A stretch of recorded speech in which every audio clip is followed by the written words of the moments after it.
Hello friends, சிக்கனை வச்சு ஒரு வித்தியாசமான ரெசிபியை தான் இந்த வீடியோவில் நம்ம பார்க்க போகிறோம். இதில் ஆயில் கிடையாது, டீப் ஃப்ரை கிடையாது, மசாலா ஐட்டம்ஸ் கிடையாது. டயட்டில் இருக்கவங்க கூட ஈஸியாக சாப்பிட்லாம். ஸ்பைசி ரொம்ப கிடையாது. ஸோ குழந்தைகளும் சாப்பிட்ற மாதிரி ஒரு ஈஸியாக டைஜஸ்ட் ஆகிற மாதிரி ஒரு ரெசிபி இது. இதுக்கு மின்ஸ்டு சிக்கன் தேவை. உங்களுக்கு மின்ஸ்டு சிக்கன் கிடைக்கலன்னா போன்லெஸ் சிக்கன் வாங்கி மிக்சியில் ஒரு ரவுண்ட் போட்டிங்கன்னா மின்ஸ்டு சிக்கன் கிடைச்சிரும். மின்ஸ்டு சிக்கனை ஒரு பவுலில் போட்டுக்கோங்க. இதுக்கு பொடியை நறுக்கின வெங்காயம், கொத்தமல்லி, பூண்டு, இது எல்லாத்தையும் பொடி பொடியாக பண்ணிக்கணும். ஒன்று மிக்சியில் பண்ணிக்கோங்க, ஆர் இந்த மாதிரி ஏதாவது ஒரு சாப்பிங் இது இருந்துச்சுன்னா அதில் சாப் பண்ணிக்கோங்க. நல்லா ஃபைனாக சாப் ஆகணும். நல்லா ஃபைன்லி சாப்ட் ஆனியன், கொத்தமல்லி, பூண்டு இது எல்லாத்தையும் அதில் சிக்கனோட கலந்து சால்ட்,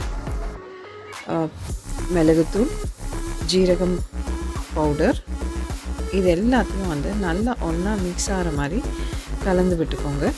ஃபுல்லாக எல்லாம் பவுடர் அங்கங்கே இருக்காமல் நல்லா மிக்ஸ் பண்ணிக்கோங்க. ஒரு ஸ்பூனோ இல்லை கையில் மிக்ஸ் பண்ணால் கூட ஓகே தான். இதை ஒரு சின்ன சின்ன உருண்டைகளாக பிடிச்சி இதை நம்ம கொழுக்கட்டை வேக வைக்கிற மாதிரி ஆவியில் வச்சு வேக விட போகிறோம். இட்லி பானை இல்லை வேறு ஏதாவது பானையில் வச்சு நீங்கள் வேக வச்சு எடுத்து வச்சுக்கோங்க. இது 10 to 15 minutes இது வேகணும். 20 minutes விட்டிங்க, ரொம்ப லாங் டியூரேஷன் விட்டுட்டிங்கன்னா ரப்பர் மாதிரி ஆகிடும். ஸோ 10 to 15 minutes மேக்ஸ் போதும். வெந்துருச்சான்னு நல்லா செக் பண்ணிக்கோங்க.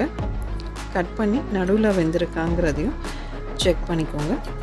வெந்ததுக்கப்புறமா ஒரு கடாய் வச்சு கொஞ்சமாக தேங்காய் எண்ணெய், பூண்டு, பொடியை நறுக்கின பூண்டு, கருவேப்பிலை, அப்புறம் சில்லி ஃப்ளேக்ஸ். சில்லி ஃப்ளேக்ஸ் காரம் வேணுங்கிறவங்களுக்கு சில்லி ஃப்ளேக்ஸ், இல்லைன்னா நீங்கள் சில்லி ஃப்ளேக்ஸ் ஆட் பண்ணிக்காமலே இது நல்லாயிருக்கும். அந்த பூண்டு, சில்லி ஃப்ளேக்ஸ் எல்லாம் போட்டு ஆயில் இது மேலே போட்டு நீங்கள் சிக்கன் சூப் மட்டும் எடுத்து வச்சுக்கணும். ஆக்சுவலி ஒரு 1/4 கிலோ சிக்கனை சூப் மாதிரி பண்ணி எடுத்து வச்சுக்கோங்க. அந்த சிக்கன் ஸ்டாக்கோட இந்த சிக்கன் பால்ஸை நீங்கள் சர்வ் பண்ணிங்கன்னா இது ஒரு நல்ல ஒரு டின்னர் மாதிரி ஆகும். அப்படி உங்களுக்கு சூப் வைக்க டைம் இல்லை, ஆர் பசங்களுக்கு ஈவினிங் ஸ்நாக் மாதிரி கொடுக்கணுன்னா ஜஸ்ட் டோன்ட் வரி, ஒரு டொமேட்டோ சாஸோடு நீங்கள் கிட்ஸுக்கு கொடுக்கலாம். நல்ல ஒரு ப்ரெசன்டேஷன் கொடுத்தீங்கன்னா கிட்ஸ் நல்லா விரும்பி சாப்பிடுவாங்க. இது டொமேட்டோ சாஸோடு ரொம்ப நல்லாயிருக்கும். காரம் இல்லை and steamed, so it's very healthy. Thank you for watching our channel.